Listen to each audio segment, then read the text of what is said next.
Okay, so it's 3 o'clock. Okay. And I think we should get started. So my name is Paul Lehmann from the Helmholtz Center for Environmental Research at the University of Leipzig in Germany.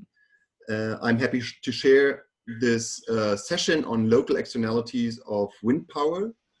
And so actually this is a pretty well composed session. So all the talks are very much related to each other. So we have 3 talks by Machteld, Anna and Stephan, basically on valuing or on assessing, on estimating the impact of the local impact of externalities. And then there's a 4th talk by myself, which is not so much about valuation techniques or estimation techniques, but rather about using those results in order to optimize the spatial allocation of wind turbines in Germany. Oh yeah, and by the way, we will have discussants for every talk, so we discuss each other, and then of course after each talk we will have time for more questions from the audience. And we were asked by the organizers to actually record the session. So just in case anybody, so all the presenters have already agreed. So just in case you don't want to be recorded, just let me know, or just turn off your video if you're not fine with that. But of course, we are very happy to see faces as well in order for this to be a bit more personal. So I'm usually happy about everybody turning on his camera or her camera. Okay, so welcome everybody. And the first talk will be by Machteld from the Catholic University of Leuven. And yeah, the floor is yours, Machteld. Oh, thank you, Paul. And thank you everybody for taking the time to be here virtually today with us. I will be talking about a paper I co-authored with Professor Simon de Jager, who is also present here in the session. And we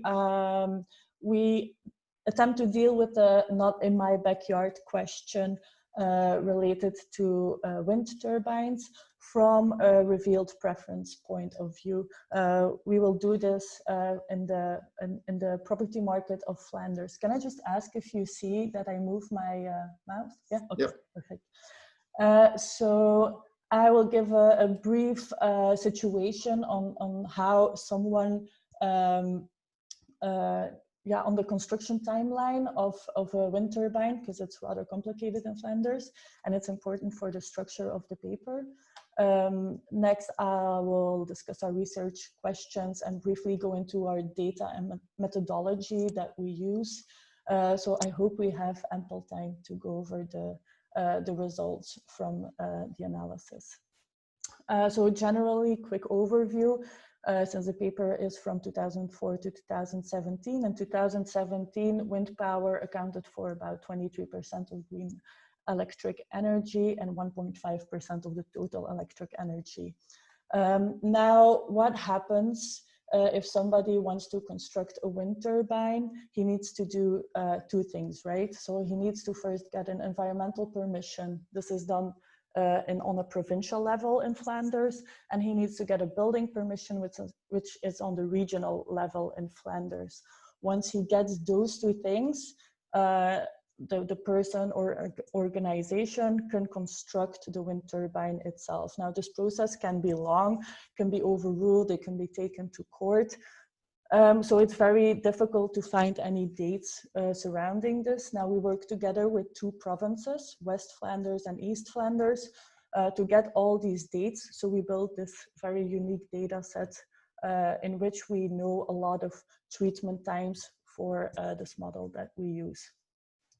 Which is interesting because this way we can also incorporate this kind of anticipation effect because from the moment somebody has an intent to construct a wind turbine, this needs to be made publicly known to the residents that are surrounding the potential wind turbine.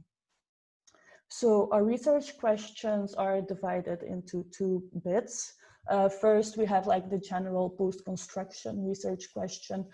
Can we see any change in price of properties that are situated close to a newly built wind turbine? The scope of this paper is between 2004 and 2017. Like I said, for East and West Flanders, which at that point in time account for more than half of the wind turbines in Flanders.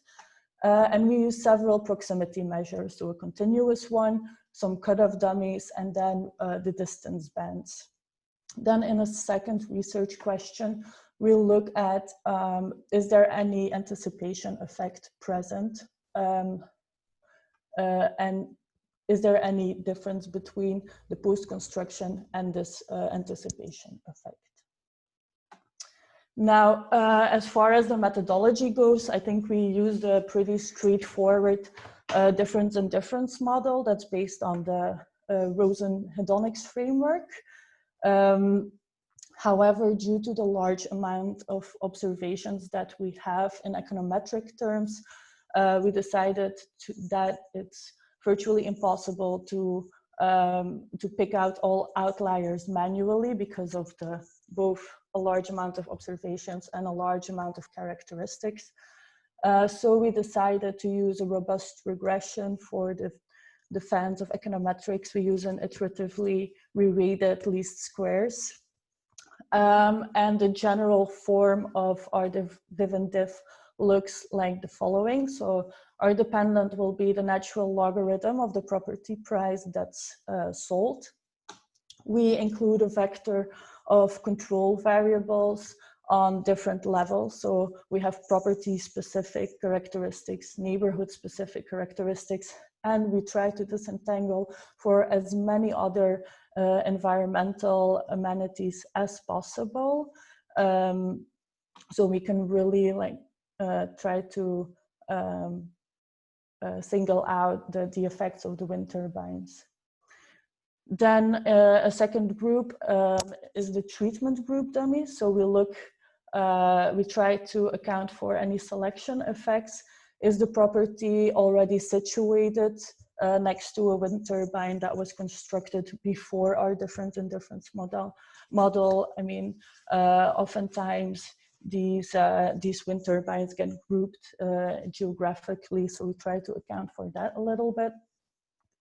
And then we have our treatment time effects, which is separated into two different types. So first of all, we have the anticipation effects. These are all the properties that are sold after the last permit was requested.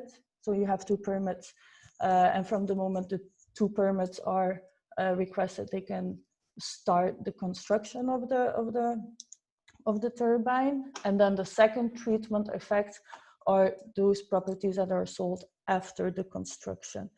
So it's kind of a rolling window difference in difference model that we're doing between 2004 and 2017. Are there any questions here? Clarification questions, because it might be a bit difficult with the whole, no? Okay. Taking a quick look at the data. So we, like I mentioned, we have two provinces in Flanders, which is half of Belgium. You can see Flanders here, and West Flanders is situated in the utmost left part. For this, we have 83,000 observations, but as you can see, and it's also quite endemic to the literature, for properties that are very close to wind turbines, the percent treated in the analysis is quite low, right? So less than 1% of the properties are situated within these distance bands. The same goes a bit for East Flanders. So here we have more observations, 124,000 almost. But you can see as well here that the amount of treated observations is quite low in the closest distance bands, but goes up for the properties that are situated further away. So keep that in mind for the results as well. So we did a couple of models, and I decided to, for the baseline model, to skip the continuous inverted distance and the cutoff dummies, because the baseline model with the different distance bands has the most information, because you allow for different willingness to pay between the three different bands. So what you see here for the 3 columns. First, we estimated a pooled model, which is for both East and West Flanders.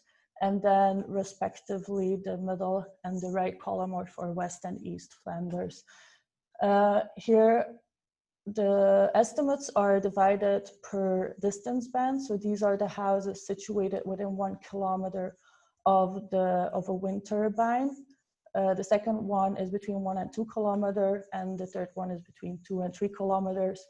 First line is always the anticipation effect, and the second line is the post-construction effect, to make it more clear. We have some expected results here, but also some less expected results. As you can see in the pooled model, there's actually no real significance there, which is not that far-fetched, because you could say that it's not really one housing market. So when you look at the different provinces, you can see that there's some obvious differences in the estimates between the 2 provinces. Maybe East Flanders on the right has the most straightforward estimates.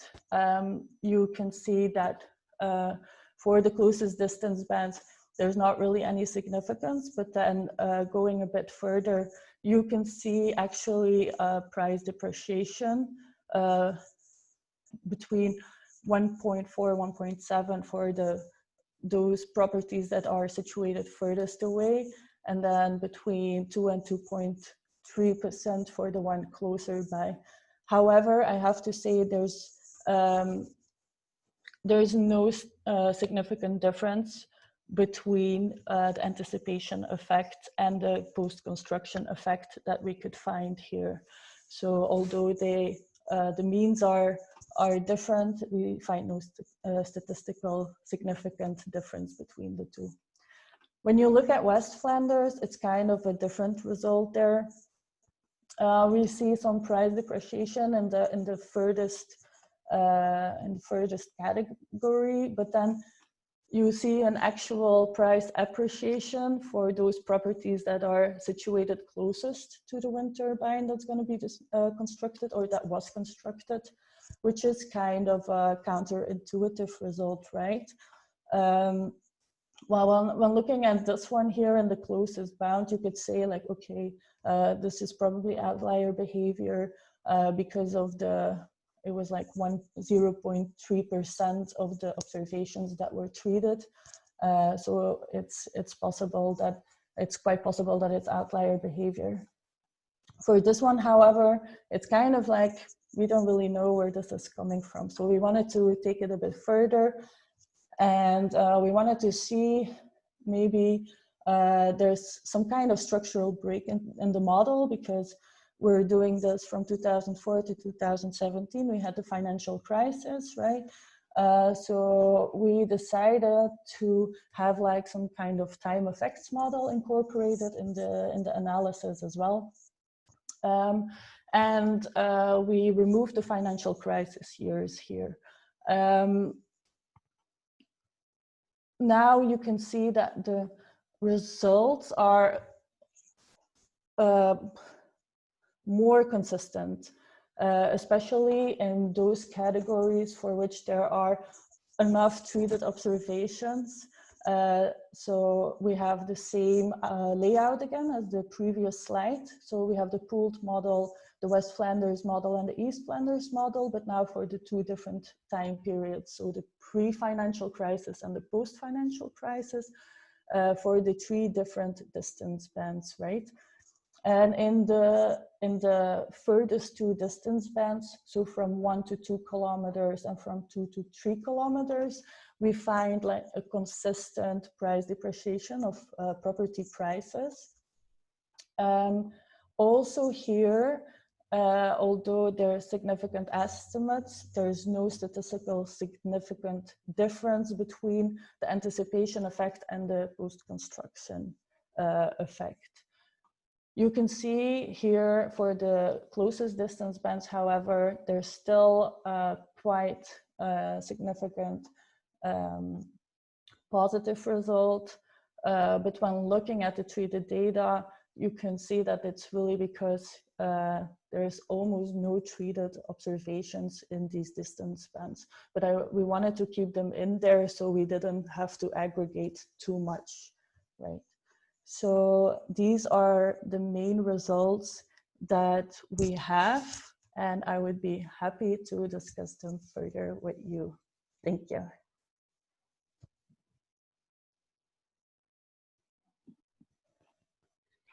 Excellent, Machteld. Perfect timekeeping. I tried. You even had 2 minutes left. Yeah. So I would simply hand over to Stephan and his comment. I wanted to maybe in advance quickly say my apologies to Stephan because I revised the paper in the meantime. So I'll be happy to discuss any feedback you have on the paper. I know that there's already some differences here. Yeah, I think that's okay. We can discuss later. I have summarized my main points on this slide here, which I can share with you later. And I have some more comments about the paper, which are less or more negligible. But we can. I'm happy to discuss that with you. There's a lot I like about this paper. And yeah, these, I don't know what is that, 6 points here are maybe the 6 points that struck me most, and I think one of them is already addressed because in your paper you call this. Sorry, Stephan, would you like to share your slide? Oh, I thought I did. I will stop sharing. I think it's because I'm sharing. Yeah. Yeah. Now it's visible. Okay, perfect. Okay. So yeah, I think the last aspect you already addressed, sort of because in your paper you called this separation into 2 different time periods a learning effect, and I did not understand what was the learning here. Yeah, indeed. Sorry, go ahead. Sorry. I think my main concern is, regarding the methodology here, because you call it a difference in difference model, and I don't see actually why, because I assume you only observe each property once. It's only sold once over this short period of time of 10 years. And I mean, to make it, or in the basic difference in difference setup, you would observe the property both before and after the treatment, which I don't see as a case here. So maybe we can discuss about that later, maybe. I was very surprised by this positive coefficient in West Flanders. I also have no explanation for that, but maybe one way to go and one way to delve a bit deeper into that would be to look at whether or not the local resistance towards wind parks or wind farms in general differs across the 2 regions. If you had information on whether there are sort of resistance groups in these areas that established just before the construction of windmills or something like that, I think that might be a good way to look deeper into this. Also, you might want to look into heterogeneous treatment effects. Maybe there are different responses according to certain house characteristics or landscape characteristics or something like that. And another, sort of heterogeneous treatment effect, or at least sensitivity test for your results might be to look also at other radii for distances larger than 3,000 meters. And I think my last question is for the sample you use in the estimation. So somewhere in the paper you write that there are about 200,000 observations, or observations you have, 200,000 transactions, but then in your estimation only about 130,000 show up. Is there, do you know what's going on there? Is there some selection going on? Is that a problem? I think that was all my major comments, and we can discuss them also later or any other time. Excellent. Thank you, Stephan, for taking the time. to read the paper. So Machteld, would you like to respond to any of those points? Yes, a few of the slide disappeared, but I will try to remember. Addressing your point of the learning effect, you are absolutely right on that.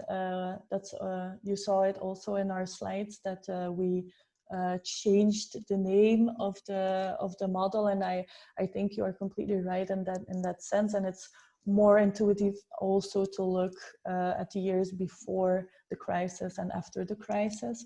So I hope that you find this model also a bit more intuitive. With regards to the sample that we used, indeed, there's over 200,000 observations, but because of that's what I explained with the outliers, because there's so many outliers and so many dimensions that we have to take into account. It's incredibly hard to manually figure out which of the observations are outliers, because it's also a data set that we obtained from the government. So there's some human error there. There's some non-residential property transactions that slipped in. But doing this manually would create such a distorted analysis. So we looked for quite some time how to deal with this outlier situation, and that's how we came up with this robust regression. And what it does is,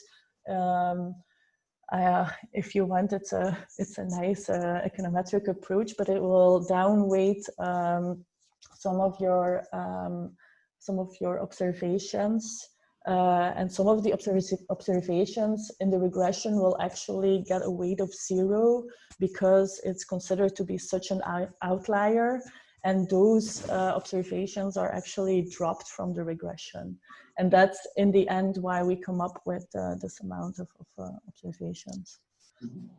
I think your comment about the heterogeneous treatment effects are really interesting, and I should look into that because we didn't really look into it.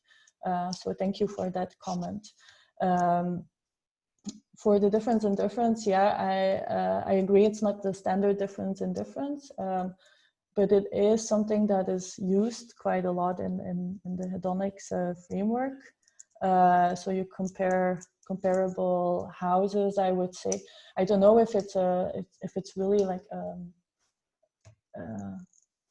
a problem that you use the terminology of difference in difference, but it's something that we don't really had any difficulties with for our analysis for the journal that we submitted. So I think it's fine the way we did it. It's just not the standard approach of the difference in difference. In terms of the sensitivity analysis, we did try that. So I added some 5,000 meters or 10,000 meters. But I think, as you know, in literature, the effects are already so small.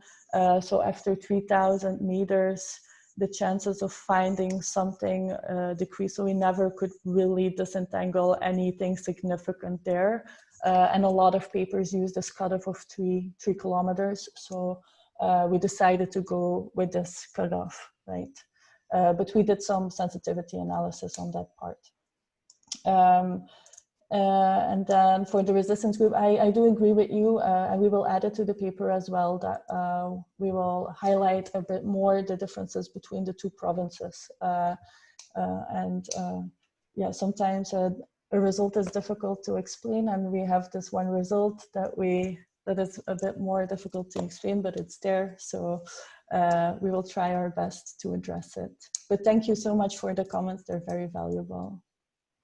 Yeah, thank you. So we do have time for 1 or 2 or 3 more questions. So to the audience, if you feel like asking a question, just use the raise your hand function or use this chat function, and then you are very welcome to ask a question.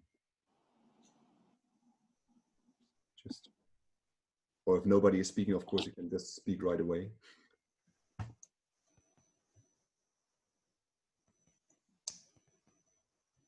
So maybe I do have 2 questions. and so maybe the others can think about their questions in the meantime. It's basically two questions I was also going to ask Stephan later on, because I was wondering, I mean, what's really interesting regarding those local effects is also how they change over time. So whether there's some like habituation. And so I was wondering whether you could possibly include that in your study as well, for example, by controlling for the duration the wind turbine has been in place. Or, and the other thing is cumulative effects, which you would control by including something like a measure for like the total amount of wind turbines in the surrounding of a real estate. So could that be something which you could include given the data you have got?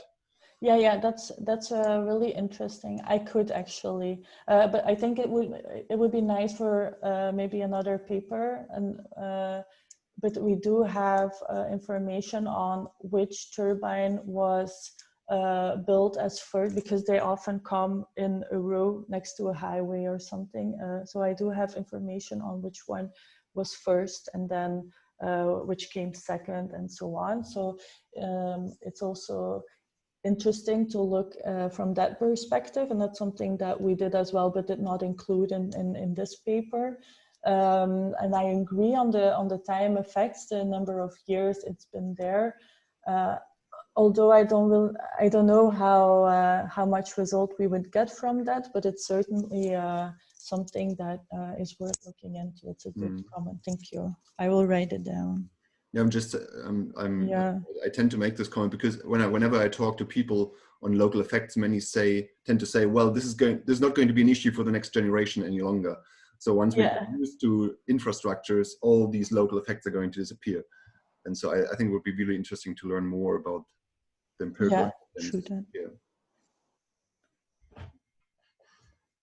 Can I ask another question? Yeah, sure. It's a detail maybe, or maybe I didn't get it right, but I think in your paper you wrote that the treatment is defined in a way that it comprises properties where within the entire time range the wind farm is built, right?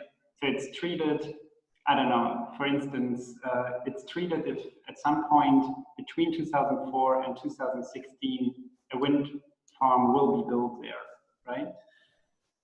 Yeah, it would be in the treatment group, but not in the treatment time. So I do have specific dates, right? So I know when a property is sold. So if it was sold before or after the turbine was constructed, or whether the permit was requested. So it's not like a 1 or 0 for the complete time. It shifts over time. I see. Yeah. I didn't get it right. Thank you.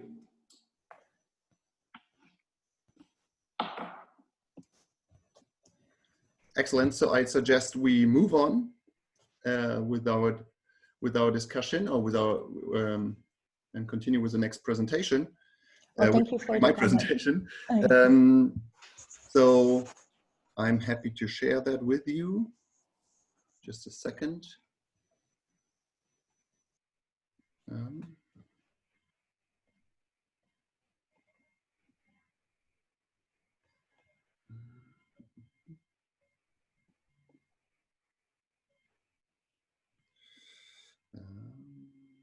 So it should be this one. Okay, so can you see the presentation? Optimal siting of onshore wind turbines? Okay, yeah. Excellent. So this is joint work with my colleagues Felix Reutter and Philipp Tafarte from the University of Leipzig and the Helmut Center for Environmental Research. They're also in the audience. And so we are, as I said in the beginning, we are not really doing this assessment of local externalities ourselves, but we rather use existing studies in order to come up with a spatial optimization of wind power deployment for Germany. So the starting point of our observations, of course, that, I mean, we are all aware of the fact that we need wind power, wind turbines. We need to install wind turbines in order to decarbonize power generation. And one of the key questions there is how to site them. And this is non-trivial because siting wind turbines produces spatial trade-offs. And there is a lot of research analyzing these spatial trade-offs for energy system costs. So basically trying to understand, okay, how does a spatial optimization optimize to minimize generation costs, for example, compared to one which takes into account network bottlenecks, storage requirements, balancing requirements, for example. So that's well known from the energy economic literature. But so our point would be here that these studies largely ignore the importance of local disamenities for residents and who live in the vicinity. So disamenities from visual disturbances, noise emissions, shadow effects, and so on, flicker effects. So the main research question we are addressing is, how does the presence of these local externalities affect the optimal siting of onshore wind power? And we are particularly looking at the trade-off between minimizing local disamenities and minimizing generation costs. So we are fully aware that we ignore a bunch of energy system costs. So we only look at generation costs. We don't look at network costs and so on. So it's only an exercise to start with, let's say. So it's generation costs versus local disamenities. Okay, and I mean, this is a session on local disamenities, so you're probably all aware of the literature which is already out there. So which finds that was my daughter, which finds that local disamenities matter, first of all, and the second finding, which you usually get from the literature, is that these local disamenities decline or tend to decline with increasing distances to the turbine. And so far, these observations have primarily been included in non-monetary multi-criteria decision analysis, so which optimize using non-monetary values, but that's usually only suitable to come up with trade-off analysis, or you have to make very rigid assumptions about the weights of different criteria. So you can't really, using this methodology, you can't really come up with something which could be considered socially optimal spatial allocation. Because you don't attach monetary values. And there's only two truly economic spatial optimization approaches which take into account local disamenities, and that's studies by Drexler et al. So the earlier study from 2011 was a study only carried out for a very small district in Germany, and the later one from 2017 was for the whole of Germany, but it didn't really explore the trade-off. So it only came up with some kind of global optimization. And it also did not consider how this trade-off and how the optimal allocation changes with increasing levels of wind power deployment. So this is what we are trying to add to this literature. And we are trying to do that using GIS-based, spatially explicit optimization approach. I mean, the general logic of the optimization approach is pretty straightforward. So we use a GAMS algorithm to minimize either annual generation costs, CGen, or disamenity costs, or the sum of both, so total costs or social costs in our modeling setting. And these minimizations are carried out subject to a set of exogenously set generation targets, which we increase in a stepwise manner. And so that's just a technical expression for that. And in order to calibrate, the data we use is data for Germany, which is data for a representative wind turbine at the Enercon E101. And it's based on previous work carried out at our institute. So by Frank Mazurowski, one of our colleagues. So what he basically did was he first of all identified available territories, available area for wind power deployment, by taking into account legal constraints, technical constraints, physical constraints. And then as a second step, he developed an algorithm to allocate potential wind turbines across those available areas. And this is how we get those green dots here. This is the 100 or more than 100,000 potential wind turbine sites. And this is basically our operation space. These are the sites across which we optimize. And to the generation costs, I mean, that's, I think, pretty straightforward. So we are using data from the German Meteorological Office, DWRD, on average wind speed. Based on that, we calculate annual energy production based on the assumption of this reference turbine for each of those 106,000 sites. And then we calculate levelized cost of electricity and annual generation costs. So basically the net present value of investment and operation costs over the lifetime of 20 years of a regular wind turbine. So that's the standard thing, and probably the most, or the more important, or the thing which should be discussed carefully is the disamenity cost function. And this is the disamenity cost function which we assume. So it's a household disamenity cost function. So it tells us how much of a local externality is produced to a household living nearby. And this is calibrated based on existing willingness to pay and life satisfaction analysis. So actually we're not using hedonic pricing analysis here, but we use the study by Krekel and Saran, which is a life satisfaction study, basically to, or that was the reason why we chose this intercept here at 4,000 meters, because they don't find an effect beyond 4,000 meters. And we also used that study to scale this amenity cost function. And in order to derive the slope, we used the willingness to pay analysis carried out by Meyerhoff et al. In 2010. And this is cut off at, so we basically fitted a function using those estimates, those previous estimates, and it's cut off at 800 meters because that's basically the technical constraint in our model. So you can't build a wind turbine closer to a settlement closer than 800 meters. That's why we don't have values for any distances smaller than 800 meters. And then so this is done for every household living in the vicinity of a wind turbine, and then this is aggregated over all effective households living within those 4-kilometer radius around the wind turbine.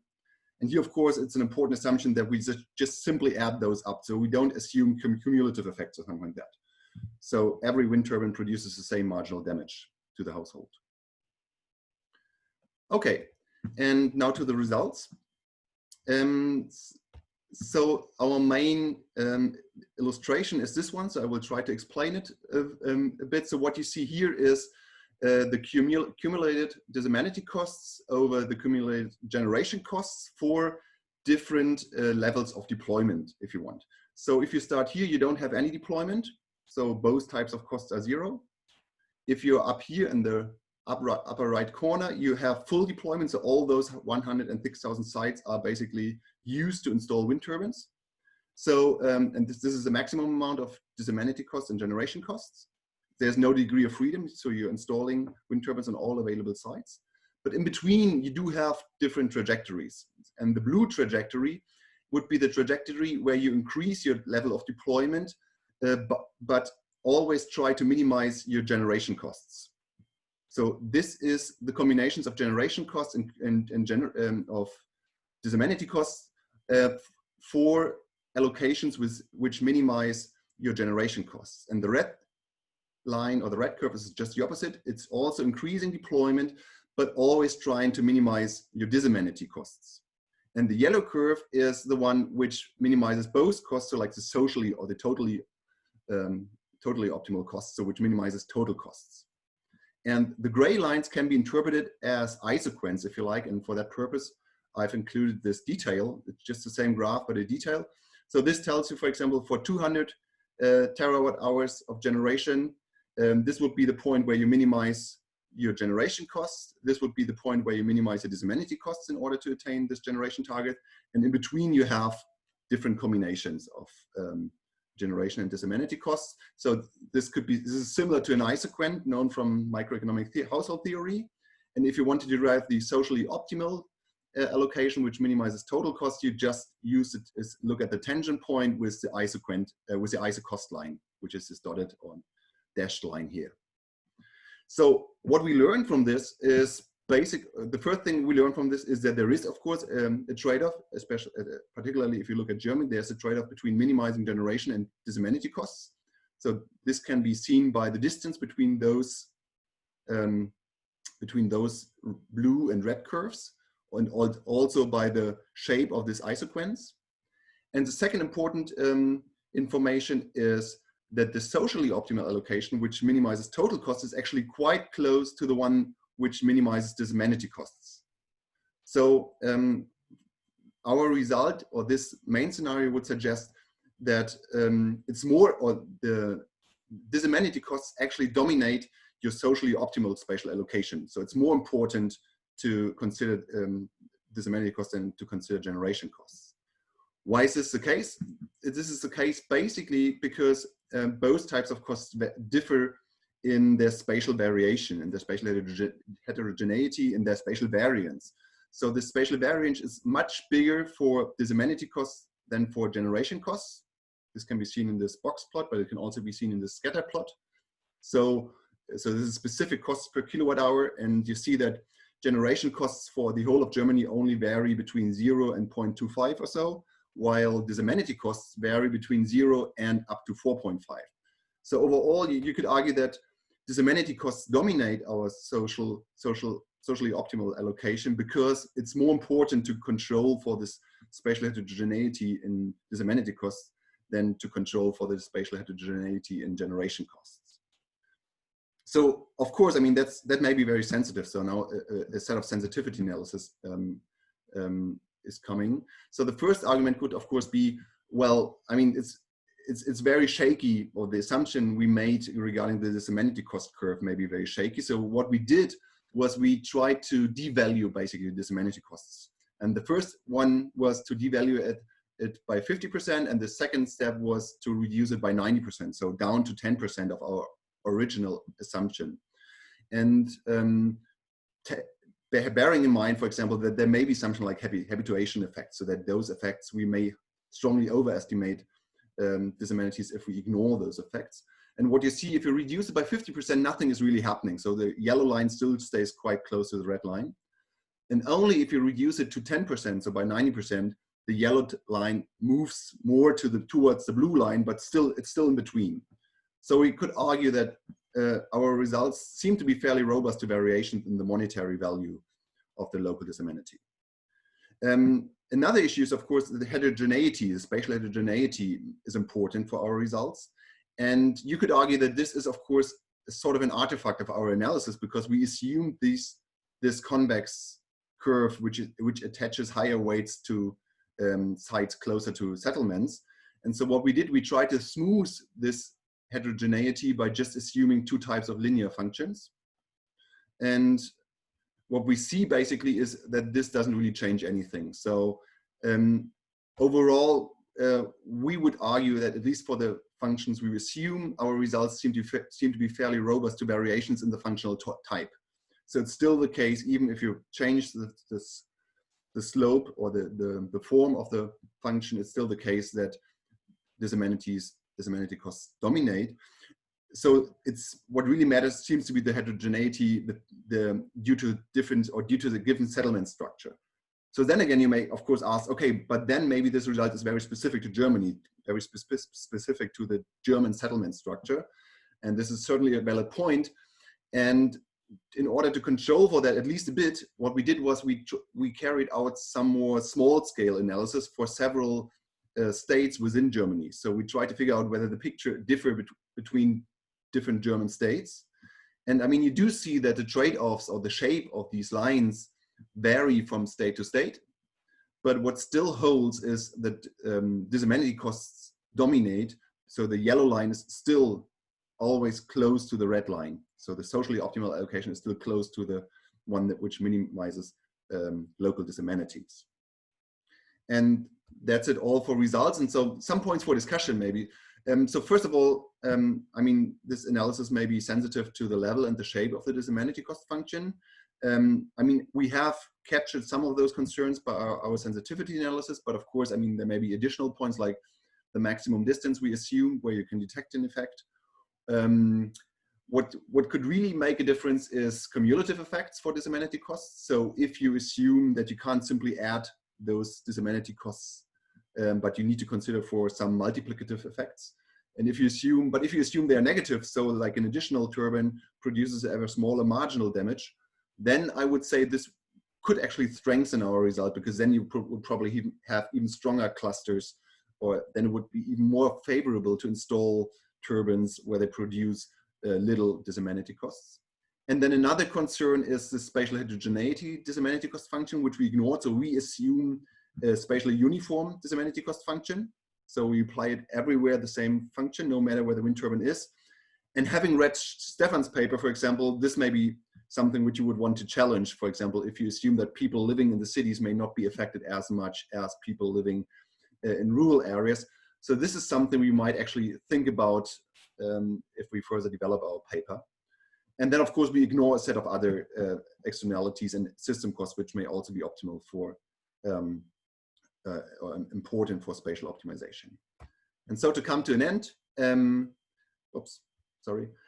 so we do find that disamenity costs matter for optimal spatial allocation of onshore wind power, and at least so far we would even argue that they may dominate the socially optimal allocation.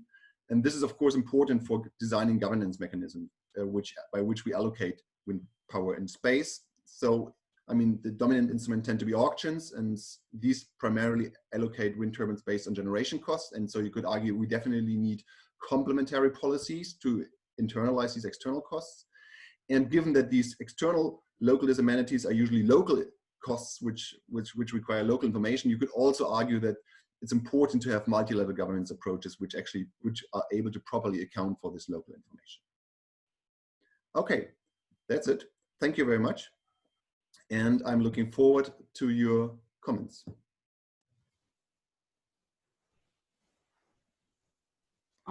Okay, so I'm going to discuss your paper. Do you hear me? Yeah, so it's up to Anna. Okay, so I will try to share.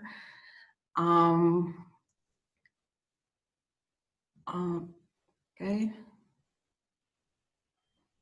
So do you see my screen? Yeah, at least I can see it. Yeah. Okay, so now I have to. So first of my comment refers to the title of your presentation. Mm-hmm.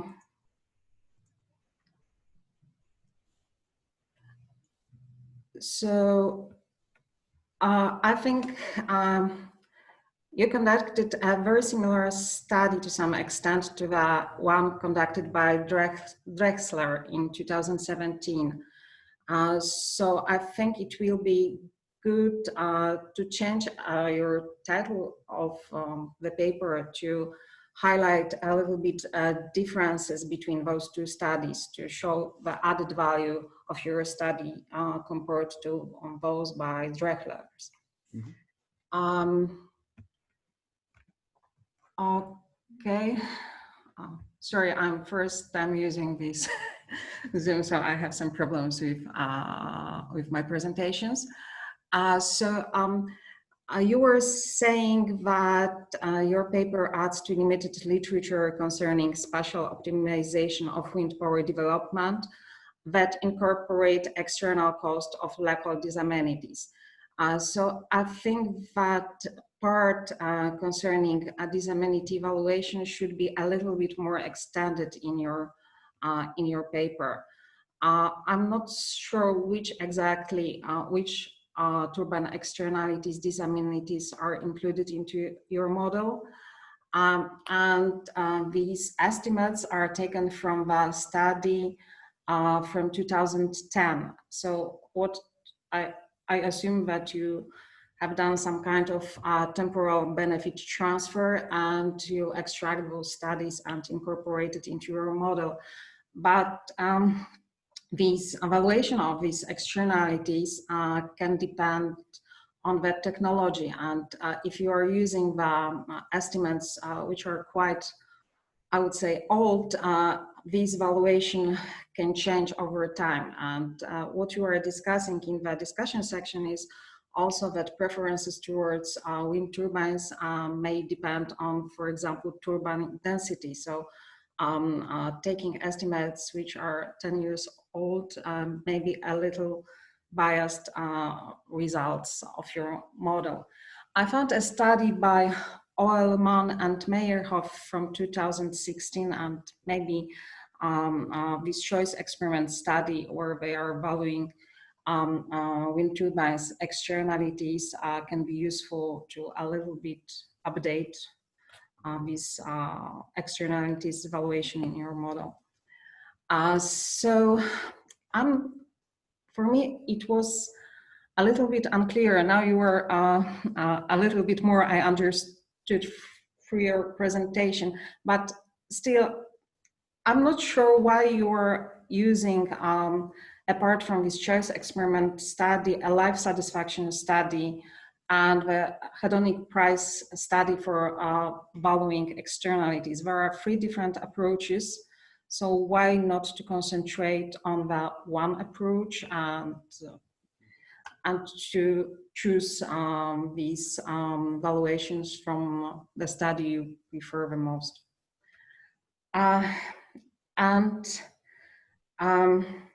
You're doing this optimal allocation model for entire Germany. So I was wondering, should this valuation of externalities should be looked not only from the local perspective, but also from the national perspective. So I assume that there are some parts of Germany which are extremely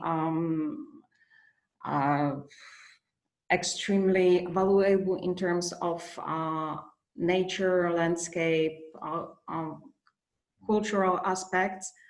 And in this case, the valuation of these externalities will be higher if you look at that from the national perspective. And you missed this, I think, looking only through the looking at local disamenities.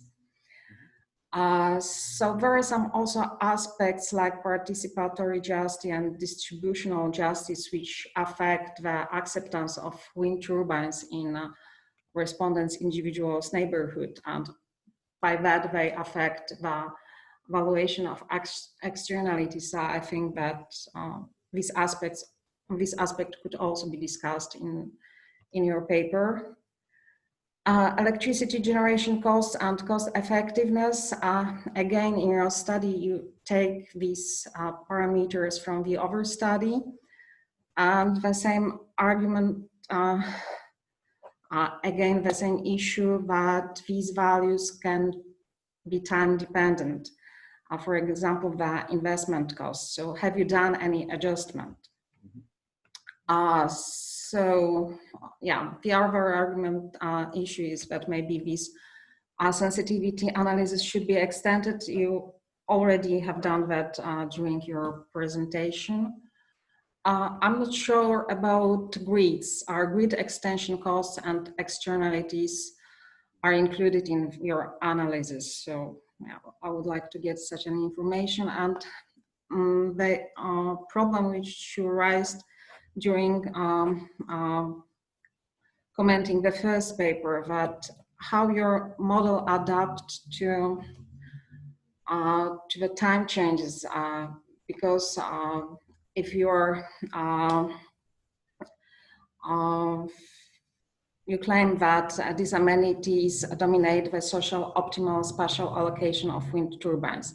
So valuation of these disamenities are very important. You've conducted some kind of, you conducted sensitivity analysis in this case, but they really can change over the time. So I would like to ask you to comment, to try to address the issue how your model could adapt for these changes over time, for example, connected with changes in investment costs and destiny, not only of wind turbines, but the presence of the alternative renewable energy production production sites. Some minor issues is about the equation 1. And yeah, I've looked a little bit at the literature and I found a review about spatial relationships on economic preferences for wind power. So I think that it can be maybe useful for the purpose of your study. So that's all from my side. Okay, thank you, Anna, for this bunch of comments. I probably don't have the time to respond to all.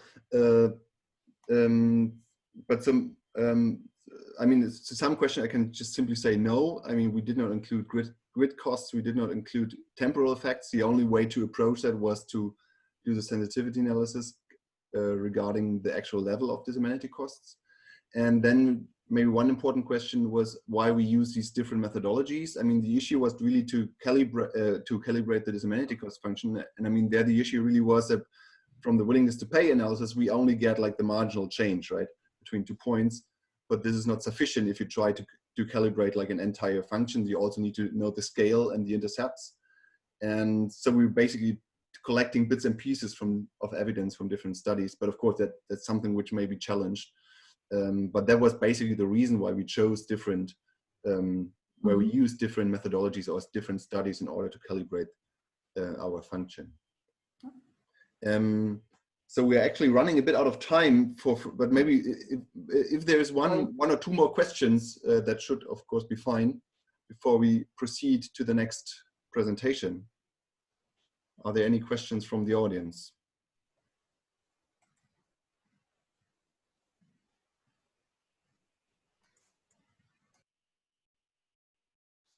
This does not seem to be the case. Okay, then thank you. Thanks Anna again for your very extensive comments. And then I would hand over to Stephan.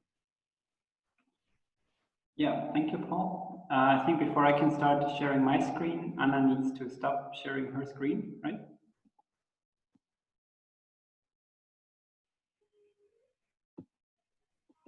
Sorry, do I still share my screen? Oh, so, okay, sorry. Yep. Okay. Yeah. Now I think you can see my screen. Yeah. Yeah, I would like to talk about local disamenities of wind farms as well. So my paper, which is joint work with Manuel, Gerhard, and Colin, who also work at RWI, is very similar in the approach to the first paper of the session, to Machteld's paper. Yeah, we will analyze this. I took a picture, I downloaded it from the internet, which shows exactly what we're going to analyze. I mean, the proximity of properties to wind farms. This is a very extreme case from close to the Institute's region. It's about 200 kilometers from there. Yeah, we want to analyze how the construction of these wind farms affect property prices. And to this end, we use 2.9 million houses from a German online broker called ImmoScout for the period 2007 to 2015, and yeah, regress the property price basically on the proximity to the next wind turbine. And we find that within a 1 kilometer radius, the existence of a wind farm reduces property prices by about 7%.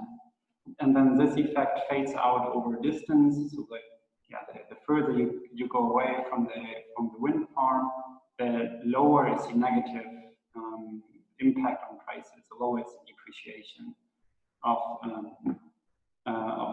property prices, and then it fades out and becomes statistically insignificant and also zero by a distance of around 9 kilometers. And then in a second step, we look a bit deeper into the mechanisms maybe, or the channels, and we find that there are some heterogeneous effects across different housing and regional characteristics, and to detect these heterogeneous effects, we use a machine learning algorithm or a causal random forest.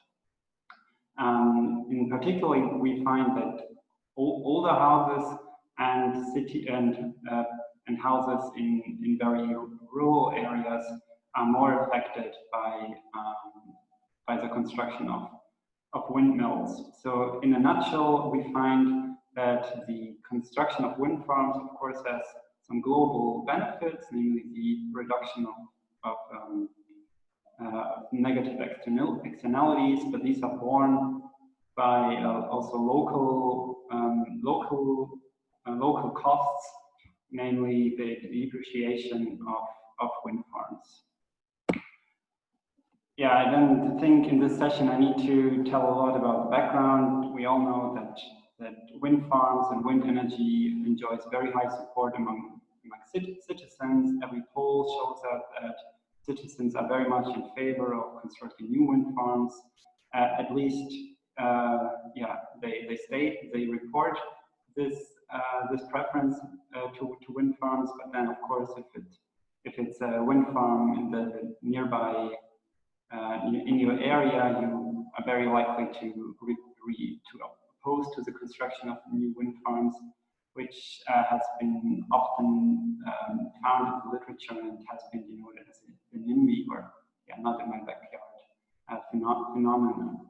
There's a big literature on wind turbines and the negative local externalities, both stated preferences like the Saran paper, which Paul's also alluded to, that makes use of life satisfaction data.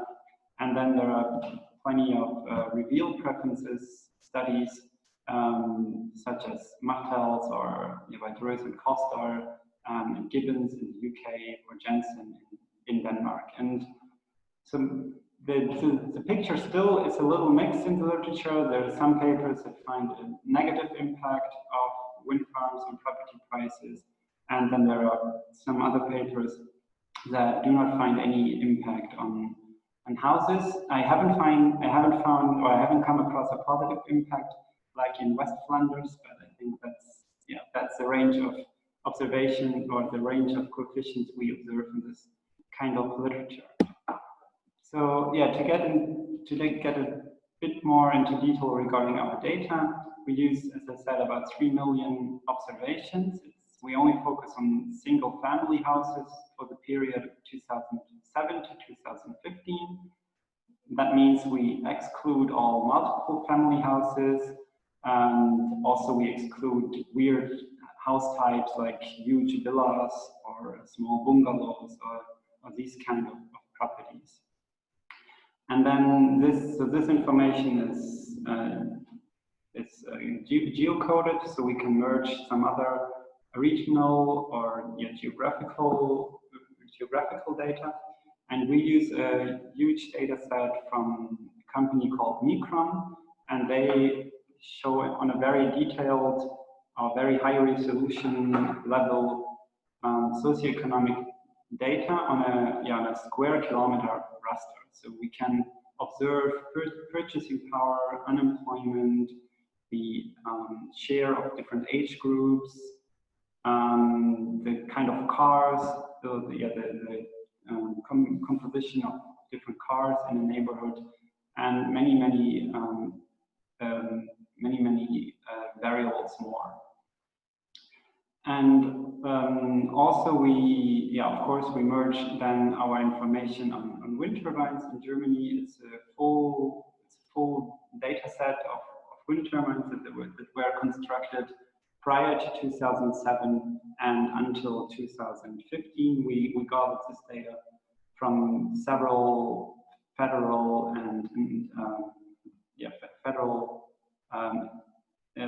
institutes, authorities, but also on a more local level, depending on the state in Germany.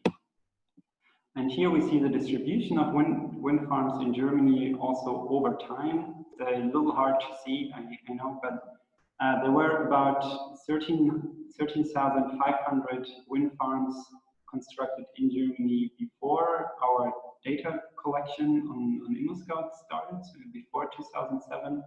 And we see that these more bluish dots are focused and concentrated in the let's say northwest or northeast, but more likely to be built in the north. And then over time, also wind farms have been constructed in less windy areas, such as here in lower or southern Germany, in Bavaria, so less windy places in general.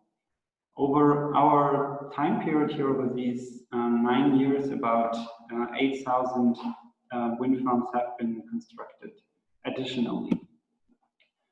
And the mean distance from our properties to the next wind farm is about 8 kilometers. And the median is about 7 kilometers. So that's why we see this little skewed distribution here. So we do have plenty of observations also for small distances in our data set. For instance, about 10% of the properties we observe are within a 2-kilometer range to the next wind farm, and only about I think less than 1% has a distance of more than 30 kilometers to the next wind farm. And yeah, these we would group together here in this last bar. Regarding the methodology, we use a very simple OLS model, and yeah, regress the locked price. It's very standard in this literature on a set of distance band dummies. So we include 9 dummies here in this vector, where each dummy represents the distance to the next wind farm for 1 kilometer band. So it's one dummy that indicates the proximity within 1 kilometer, and then 1 kilometer to 2 kilometers, and so on and so on. And the vector X comprises house characteristics such as the age of the property, the size, number of rooms, things like that, and also the local characteristics, things I described earlier, like purchase power, population density, and so on. And then we made use of fixed effects. So we use municipality fixed effects. I think it's about 400 in Germany, and also year fixed effects here comprised by tau. So this is our baseline estimation. In this literature, we very often discuss heterogeneity problems because, of course, wind farms are not randomly allocated across the country, and there might be some selection going on. One could easily construct some arguments that wind farms are built in less wealthy areas with low house prices. So there might be some drivers that affect both the price of a property and also whether or not a wind farm is constructed. And we try to control for that as good as we can with our variables here comprising the vector x. And of course, to interpret then these distance bands here as a causal effect, we would need to assume that that the treatment is unconfounded. That means that there are no other determinants left which we don't control for that affect both the price and whether or not a wind farm is constructed.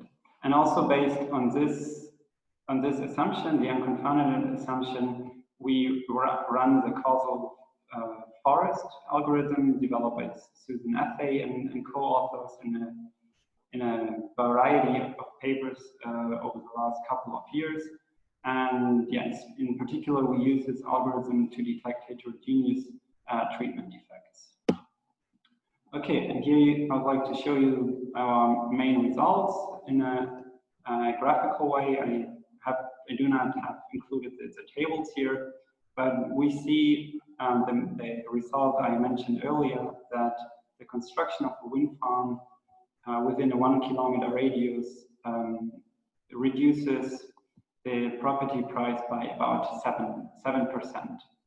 And then if we go down this graph here, if we go further away from the wind farm, we see that this effect declines. It's about 6% for a property that lies within a 1 to 2 kilometers distance band.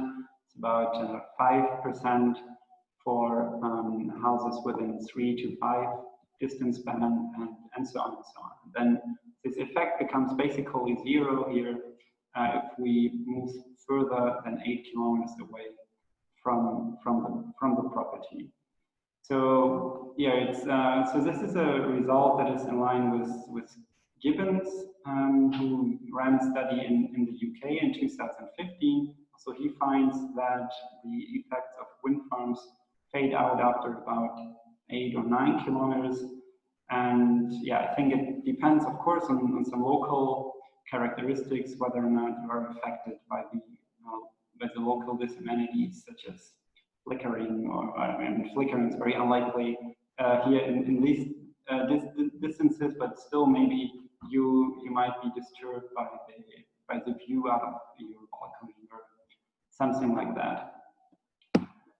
Okay, then we run our causal forest algorithm, and these are some ugly graphs. I have some nicer later, but these show very nicely how the treatment responds to two characteristics. We found a particular pattern for, namely, the distance to the next city center, what we interpret as the rural characteristic of a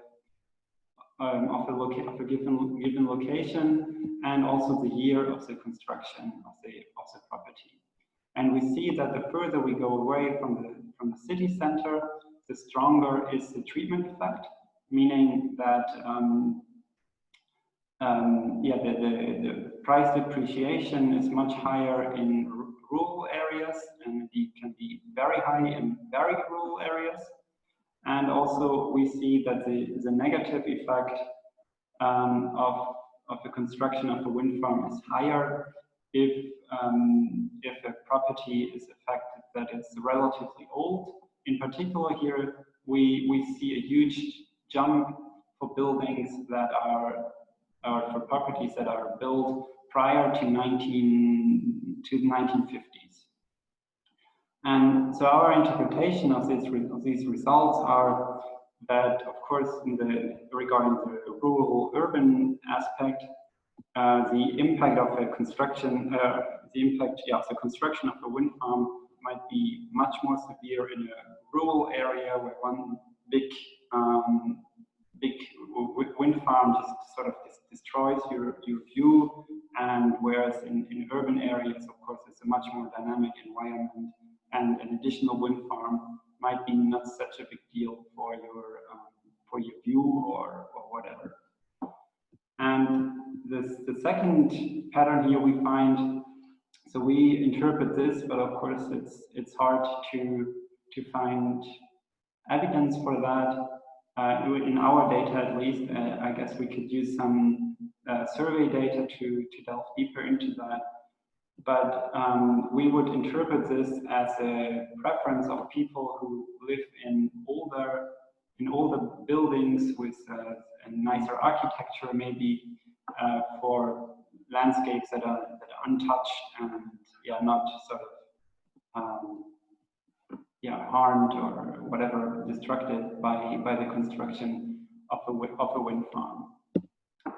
And these are the same results, just in our OLS setup, where we include interactions for the rural-urban divide. So I think we define in the other estimations a rural area if it's more than 50 kilometers away from the city center. So I think we just make use of this big jump here in this graph, and we see very nicely these diverging patterns of very strong negative impacts in the rural areas and less strong and much noisier impacts in the urban areas.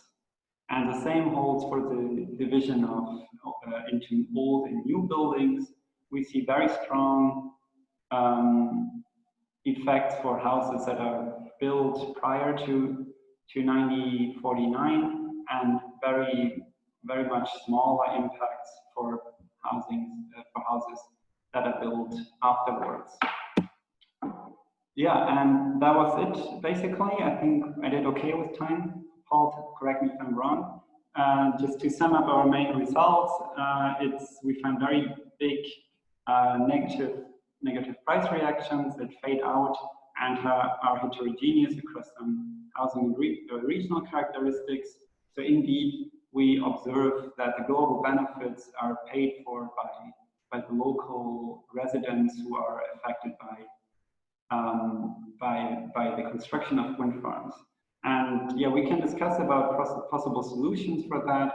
A very common idea that has recently been discussed in the German public was to compensate affected households, or either the households that are affected or the community where the wind farm is built, and whether that's a good or bad approach. I'd like to hear your opinion about it. Okay, thank you, Stephan. Thank you very much for that talk. And so I'm happy to just share some brief comments on that. Hold on. Yes. Yeah, this one. So now you should see. So now you should see this. Can you see my comments? Yeah, okay. So thank you very much. So overall, I found the paper extremely well written, pretty much to the point. The structure was very clear. I think the contributions are very clear. So application to the whole of Germany, which was not available, which has not been available so far. These two distinctions, which you pointed out in the end between urban and rural effects, or effects in urban and rural areas. As I said, I found that very inspiring for our analysis as well. And also the distinction between old and newer buildings. And so before I start commenting, I need to make the disclaimer that I'm not an econometrician at all, nor a machine learning expert. So I can't really comment on the econometric methodology, and I will not. But in general, when I read your paper, I thought that the description of the machine learning approach, I found that very short. So I'd appreciate a bit more, as a reader, I'd appreciate a bit more explanation what you actually do there and what it really adds to the conventional analysis. So I have a couple of comments regarding the controls which are already there or which could be added.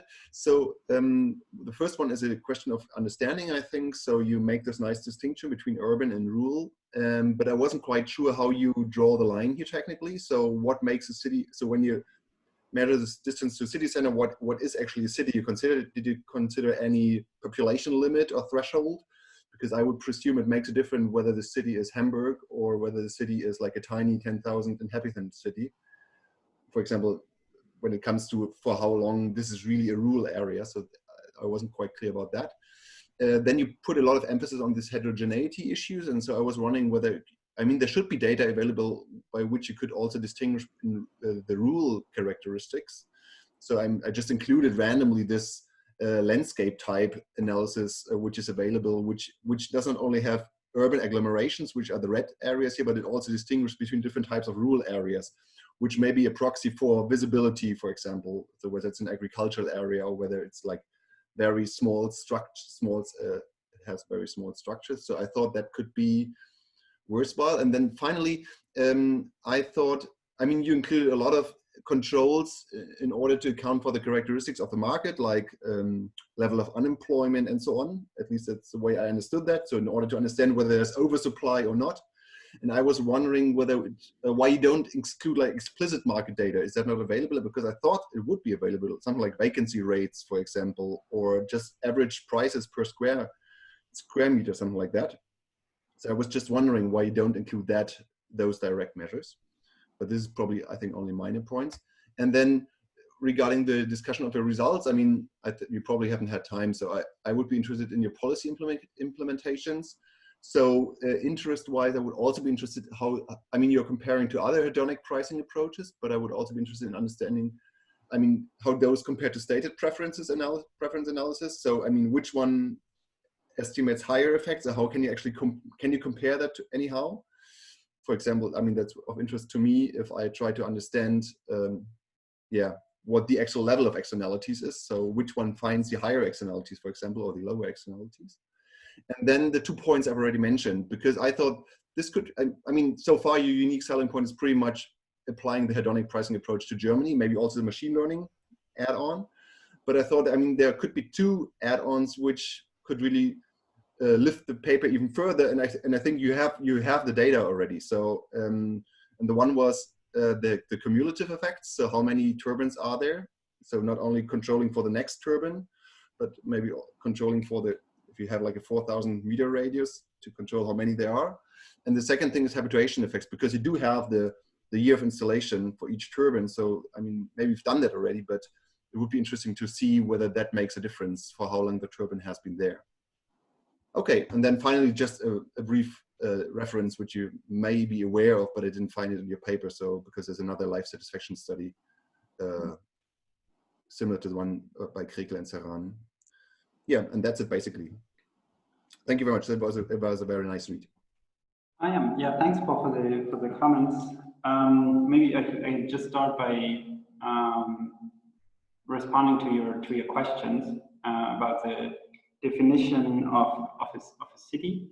So we use as a city every agglomeration that has more than 100,000 inhabitants. Okay. Yeah, I think, yeah. I don't know. Well, that's a data set we found, and we use that. I think it's okay. I like very much this idea of controlling for the landscape.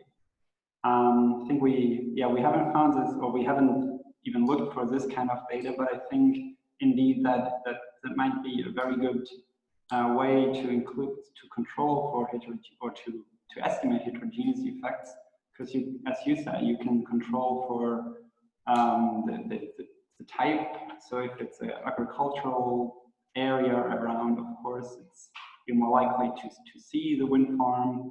If it's a hilly area, you might be not, and things like that.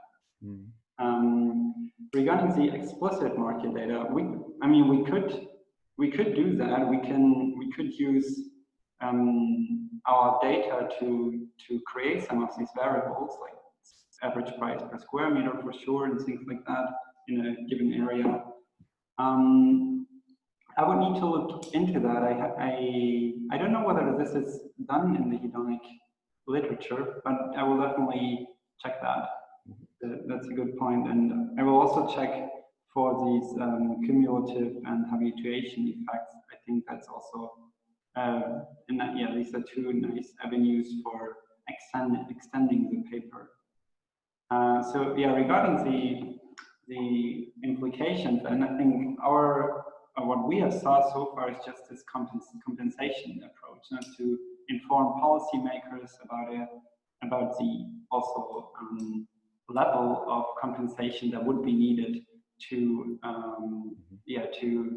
sort of persuade people to accept a wind farm close to their home.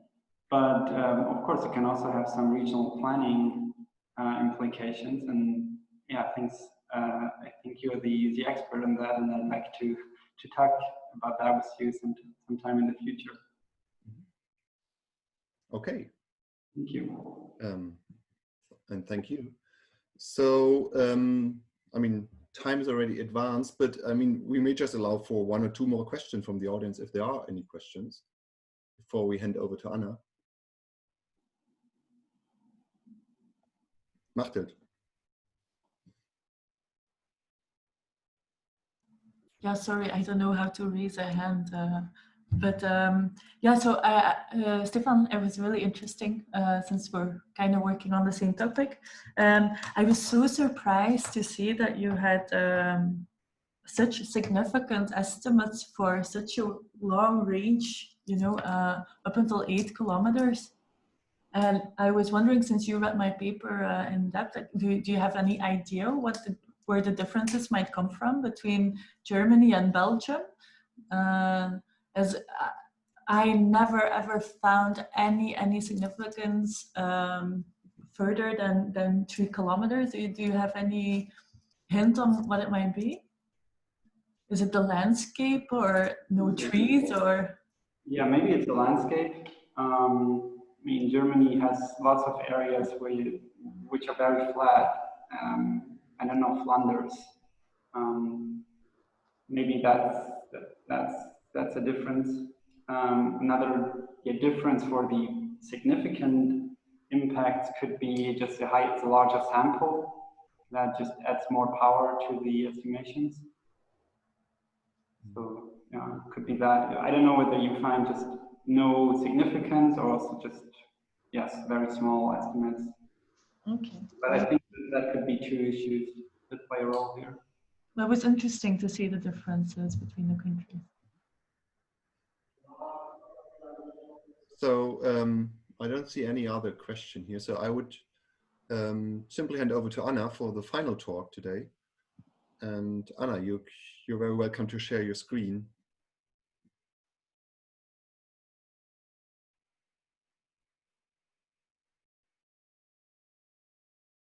But you need to unmute, so we can't hear you. No. Yes, I've done that.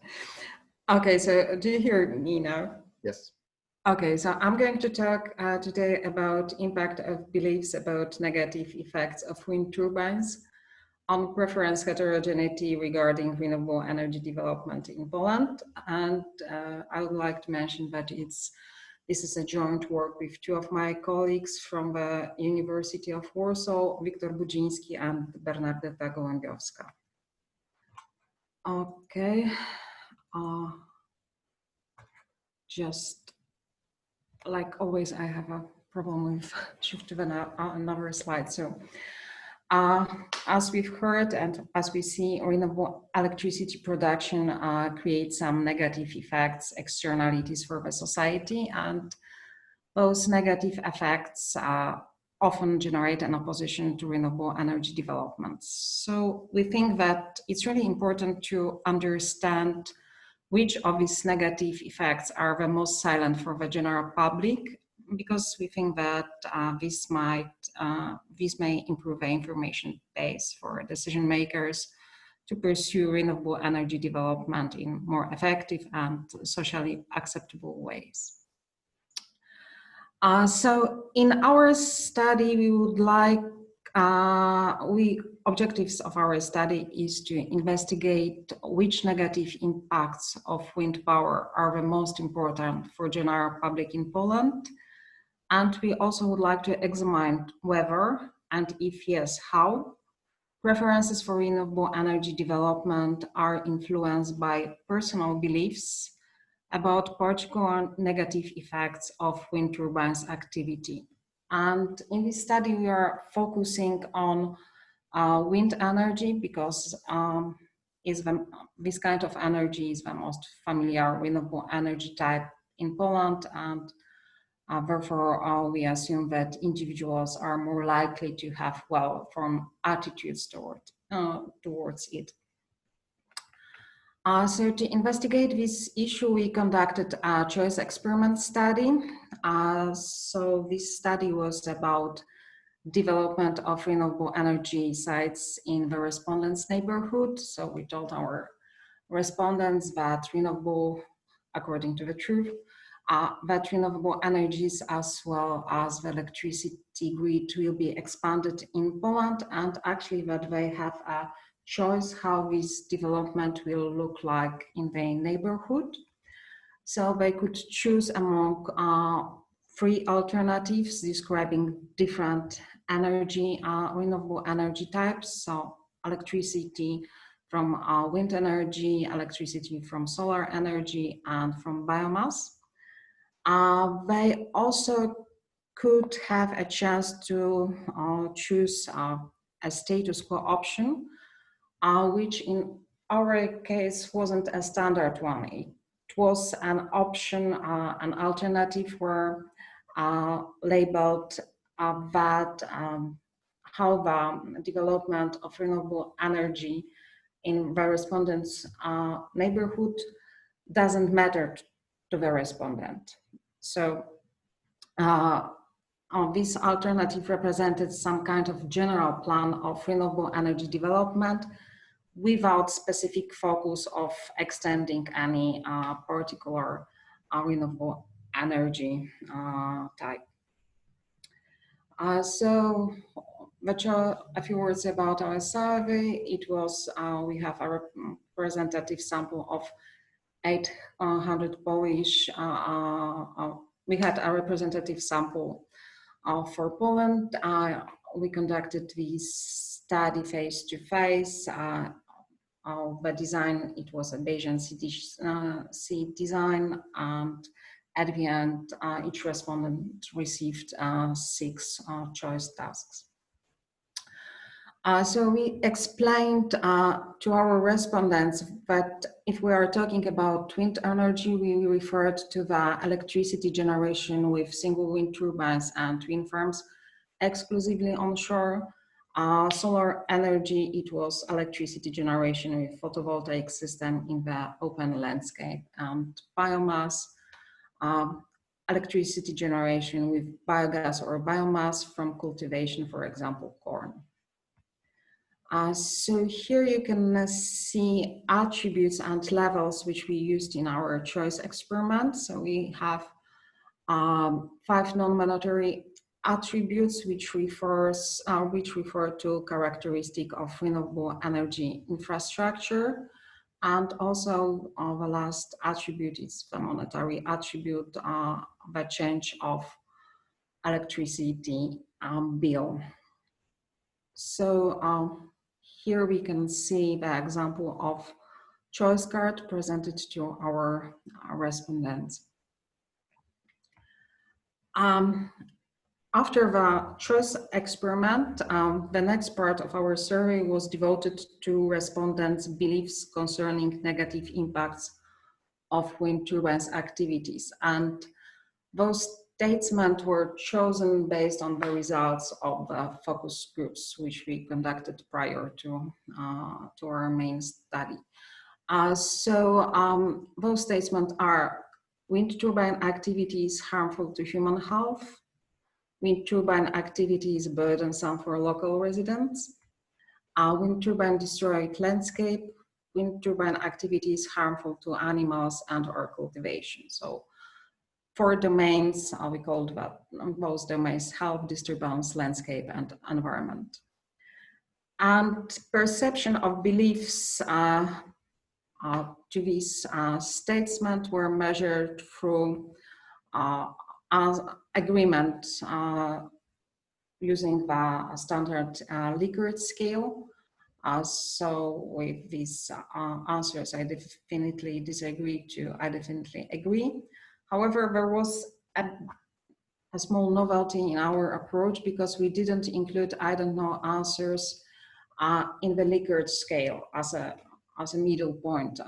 We showed this answer to our respondents separately, and later on in our analysis, it was coded separately and analyzed separately later on. So to analyze our data, we used hybrid mixed logit model, and the choice component, it was this choice experiment part concerning renewable energy development. We assumed that all non-monetary attributes in our model follow normal distribution, whereas cost log normal distribution.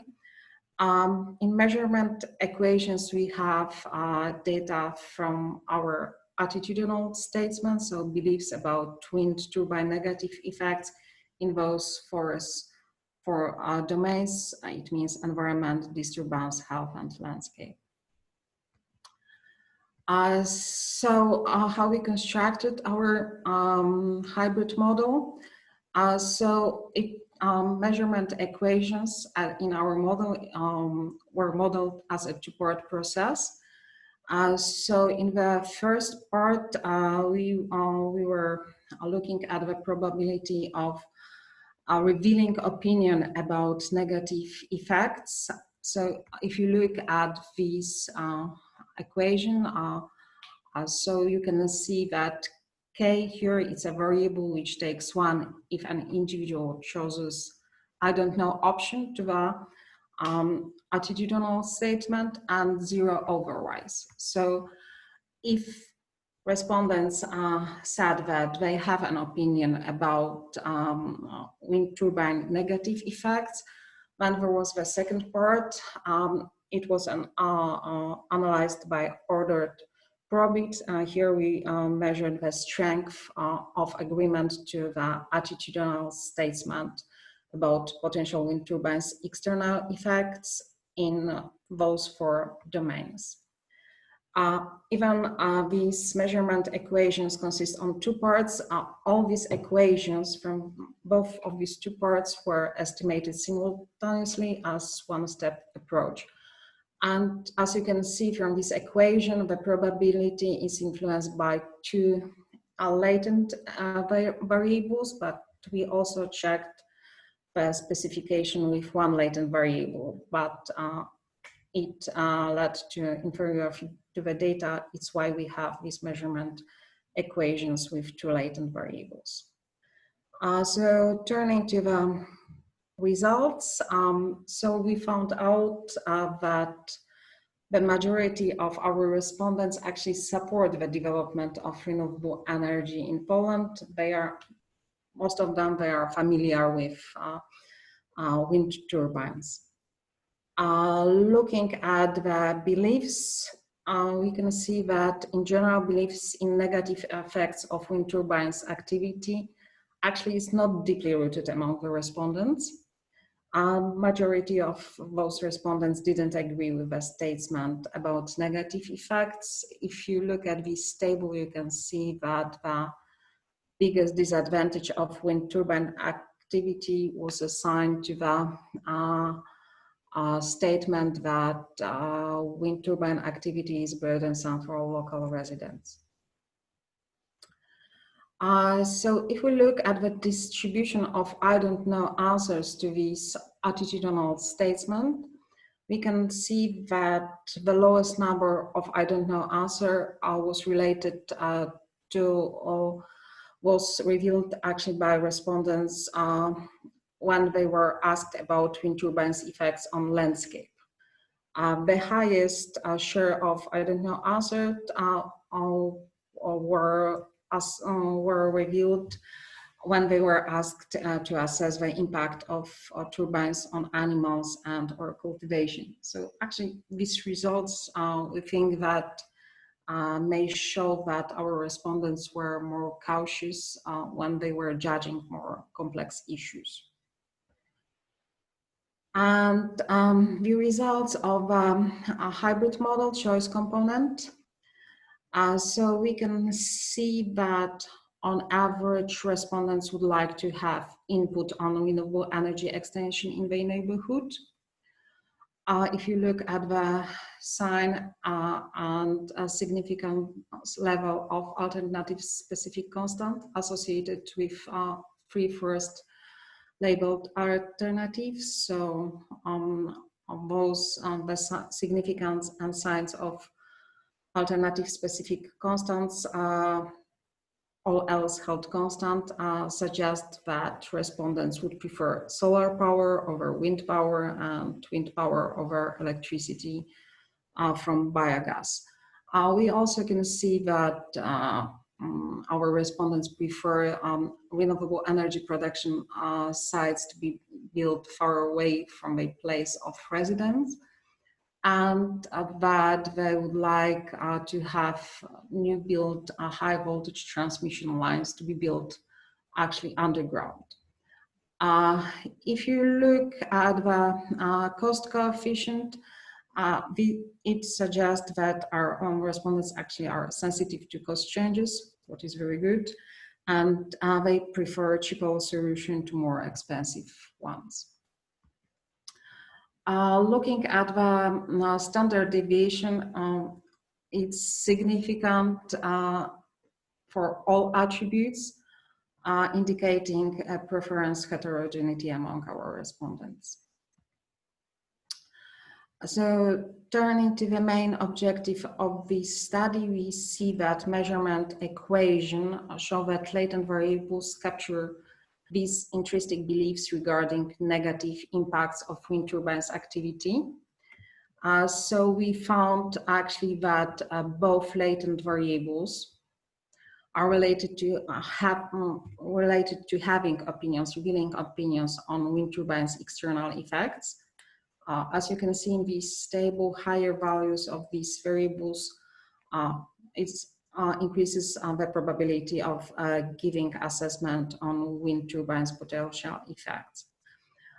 If you look at the second latent variable in the second table, you can see that is significant for those in those 4 domains, and its higher values were related to stronger stated beliefs that actually wind turbine activity does not cause the negative effects.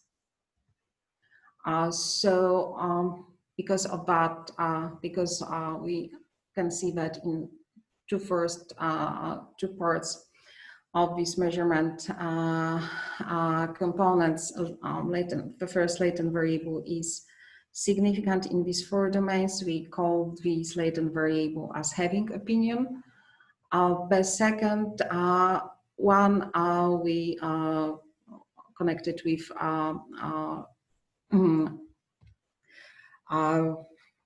a strength of agreement to the attitudinal statement. We called wind turbine not harmful because this variable is associated with a belief that wind energy is not harmful. So having those 2 latent variables, we include them as an interaction effect in our model. And looking at the interaction effect of attributes with the first latent variable named having opinion, we can see that respondents who reveal opinions about wind turbines effects would like also to have an influence on the renewable energy development in their neighborhood. Looking at the interaction effects with the second latent variable, we see that respondents who say that wind turbines are not harmful are more in favor for wind power development, which is completely rational. They also reveal weaker opposition to have reps closer to their place of residence. But what is a little bit surprising for us, they also reveal stronger preferences against solar power development. And we also see that they are more cost sensitive and they require lower willingness to pay for renewable energy externalities. Looking at this table, we can see that effects of latent variables on respondents' preferences actually explain a large proportion of preference heterogeneity. And we can see that it's especially visible for preferences for different energy types. So, conclusions. Majority of respondents, of our respondents supported renewable energy development in Poland. They would also like to have an influence how this development would look like in their neighborhood. In line with findings in the literature, we see that respondents prefer solar power over wind power and wind power over electricity from the biogas. What has been discussed in the previous presentation, people generally wanted renewable energy production sites to be further from their place of residence as opposed to near, and they would like to build new high voltage transmission lines underground. But we were mostly interested in those beliefs, so we can see that public actually does not broadly hold the opinion that wind turbine activity generates negative effects. And from our model, we found that there is a distinct effect of beliefs about the negative effects of wind turbines on respondents' preferences concerning renewable energy development. So this latent belief that wind power is not harmful enhanced respondents' preferences for implementing wind energy projects, and as I mentioned before, surprisingly enhanced preferences against solar power development. So actually we think that this finding may constitute some kind of argument that the support for alternative energy production sites should be not explored separately. So for example, we think that the high support for solar energy presented in the literature may actually not arise only from the solar energy production size characteristics, but also may be connected with people's fears about the negative effects of REPs, renewable energy production sites, using alternative energy sources. We also found out that respondents who held opinions about wind turbines' negative effects, regardless if they believed in them or denied them, wanted to have input on renewable energy development in their neighborhood. So it might suggest that those people are not maybe only in the sensitive, but also may have some kind of lower commitment in making decision about common issues. And the last finding, the interesting belief appears to be significantly correlated with respondents' marginal utility of money. So that's all from my side. Thank you very much. Thank you, Anna. Thank you for that talk. And I would directly hand over to Machteld for the final comment or discussion. Okay, So I will try to share your screen. Yeah. I'm trying. Excellent. Yeah. Yeah, okay.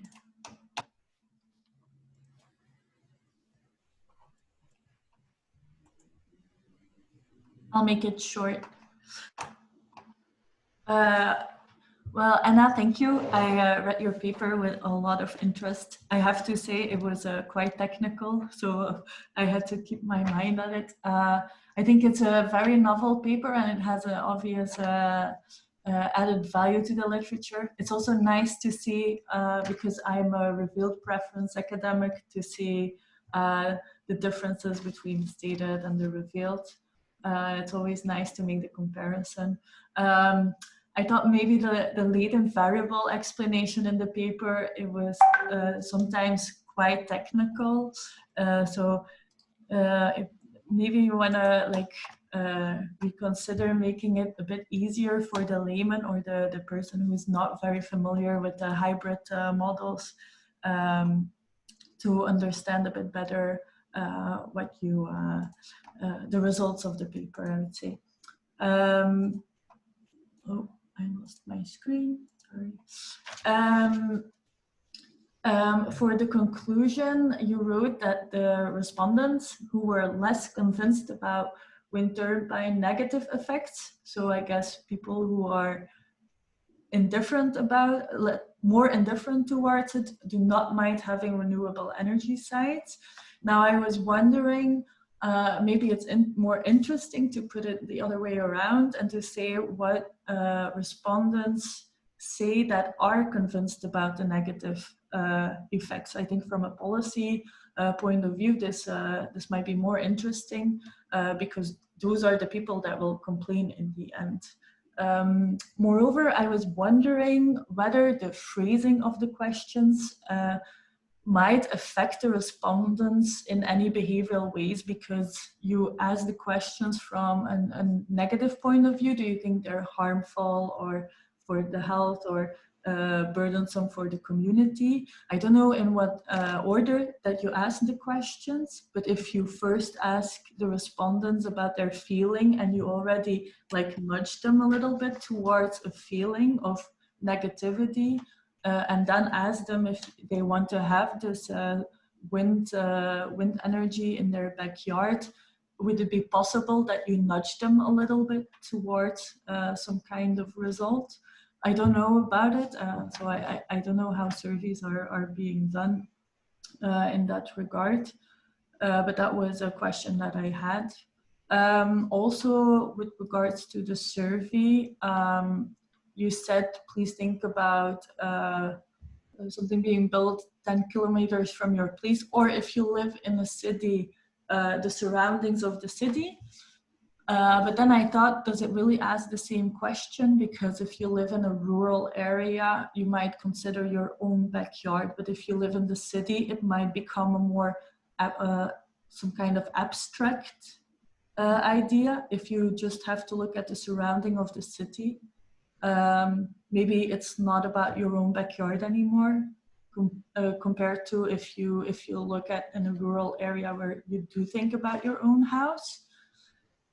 So it might express two different preferences, I would say. And then continued on that, it's also something that came up in previous papers during the session.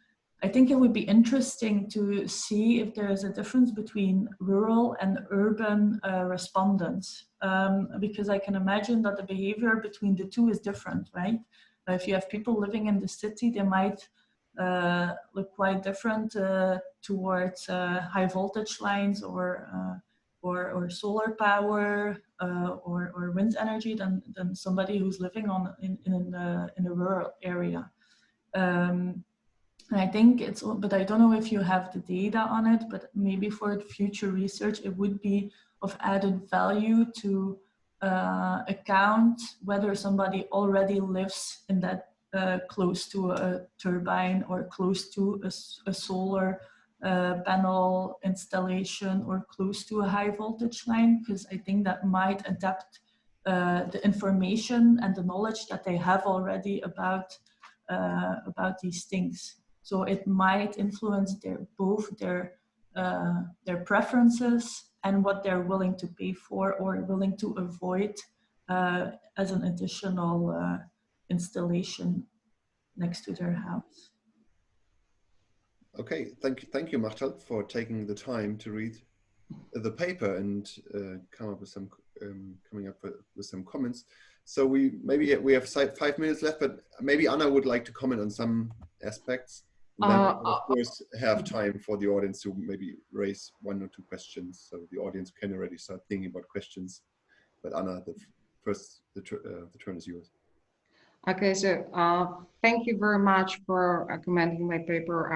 I really like your comments. Actually, the last one, because we've already conducted a survey looking at the experience effect. If people already, if people live close to the wind turbines, and actually we've done these studies in Germany and in Poland, but for some reason we gave up the idea to finish this paper, so maybe we will come back to that after your comment. Yes, we've controlled for urban and rural respondents, and we haven't found any significant differences in their preferences. Regarding how these attitudinal statements should be phrased in the negative form or in the positive, we wanted to show fears of people, because as in Germany and in Poland, there were a lot of, at least in Poland, there were a lot of protests against wind turbines development. I think that even in Germany, this protest led to you had a new party called New Horizon or something like that, which was which arose on the basis of these fears again of externalities of wind turbines. So yeah, well, some probably it's more for sociological study to check the effect of phrasing that, if it's a positive context or a negative context. Probably the effect is a little bit stronger when we present these fears or statements concerning negative effects in negative form. But it could be discussed in the paper. Yeah. Thank you very much. Okay, thank you, Anna. So any remaining questions? before we take a break until before the next session starts.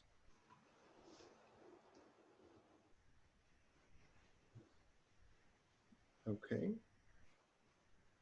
That does not seem to be the case. Then thank you again, Machteld, Anna, and Stephan, for presenting your papers, for commenting on the other papers. Very good to exchange, and enjoy the rest of the conference. Thank you, Paul. We meet again in person next year. Yes. Bye. Bye.